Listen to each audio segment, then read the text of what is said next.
the recording. So I am recording the screen right now. Okay, great. So I will start sharing my screen here. All right. Can you guys see my screen? Yes. Marvelous. All right. So this is a garment that I just kind of I was experimenting. I experimented with making pleats, and you can see all these red lines going down through the garment like that. So you have the top and bottom parts. Choose the direction of the pleats, and so it creates this nice crinkled look on the Wow. fabric. And I was messing around with a model that I already made because I do a lot of sculpting and stuff in ZBrush on my own time. So I just threw that model in here in a pose, like in a dynamic pose or whatever, and it's a character from the Got game. it. But Yep.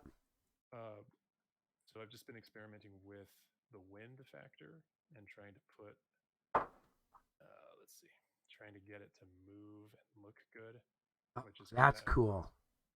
so I froze this initial dress in this pose, using the wind and then just freezing it and just messing around with just trying to learn the program really, and mess around with more stuff. So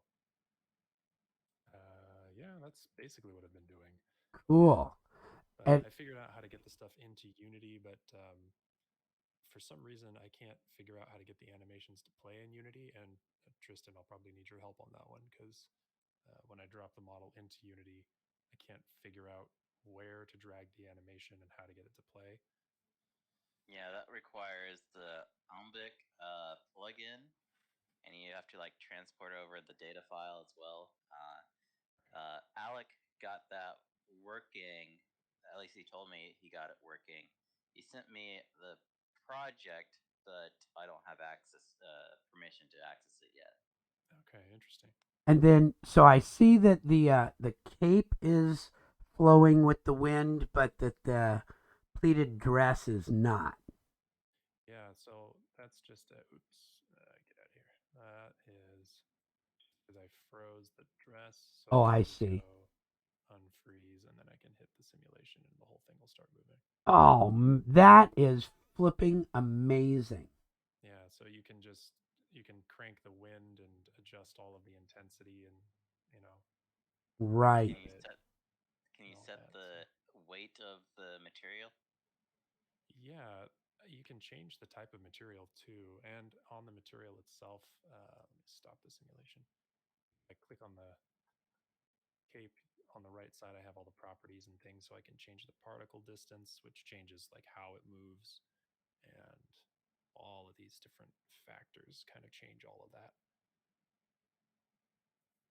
So there's like a thickness that would change the weight. Is that how you would um, make it like a heavier material? I think so, and it's also to do with this particle distance here. So right now it's at 30, so let me set it to 5 and hit OK, and we'll see what that does. Just gonna take a minute to render, and it's chugging. Sorry. That's the thing about this program is it's really great, but it also takes up a lot of memory and it can move really slow sometimes. And what are you working with, hardware wise? I've got a 3070 and an i7. Uh, it might also just be because I've got a bunch of polygons. In fact, it might run faster if I just delete this character, freeze the dress. Probably run a lot faster if I just do that.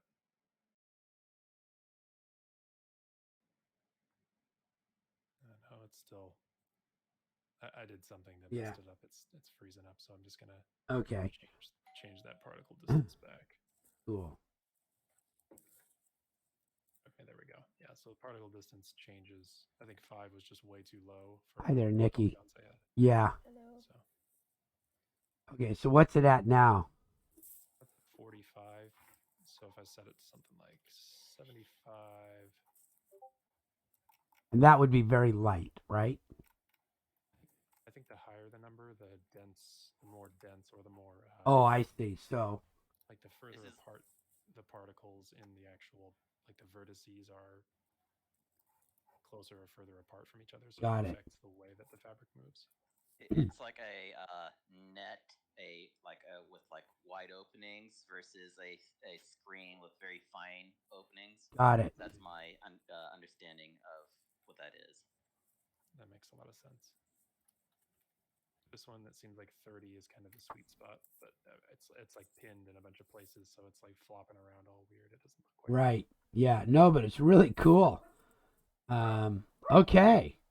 Yeah, Well, that's basically what I've been working on is just figuring out stuff like just getting deeper into the program and seeing what else we can do with it. right. Right. Well, that's pretty impressive. So if you would please next coordinate with Tristan and just use this one or whatever one and see if we can get that into Unity. Sure. Um, that would be really cool. Yeah.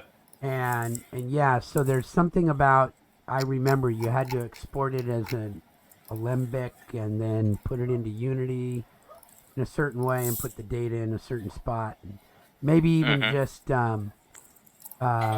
get with Alec and see what he's got going too. Yeah. Absolutely. I think it'll be easier if I end up just using this hoodie guy because that one it already has like a full animation on it and it runs really Okay. smooth. So Yeah. uh, I like I think that that'll wind thing though. yeah, I mean, and the wind is really easy to add into. There's just like a wind factor that you add, and you get the little controller for it, and then you just click the controller, and all the properties are over here. So Okay. it's pretty Very straightforward. useful if the character is like running. Yeah, absolutely. Cool. And so what I'm interested in is what those controls look like, and then what we would want to put in the hands of the user. So, as an example, on the Grumpy Owl, the lighting controls that we put in the hands of the user are phenomenal, right? And so I'm sure we'll be thinking of some lighting controls in this thing, but wind controls would be another good thing. And even Well, this would have to be baked in Marvelous Designer first, so it's Yes. not a real time thing. Right. Right. Yeah, you couldn't affect the model after. So you wouldn't be able to change because the wind it would be baked in at a setting, and then changing those settings would not be able to change that. Yeah, Right. when you see In export Unity? it, the simulation of the wind is exported at that time. You can't redo it in Unity. Okay, Unity just doesn't have the processing program in it to do it, right? No, essentially what Unity gets is a data set of all the vertices moving to a certain location and just plays that back per frame. Got it. Okay. And Unity doesn't have its own version of a wind type generator. It does. Unity also has a sort of like a cloth simulation, but it's nowhere near like this, and Okay. it's fairly simple for like making a flag wave or a sheet Got it. like a bed sheet move a bit. Right. Yeah. Like a static object, something that's not going to be interactable.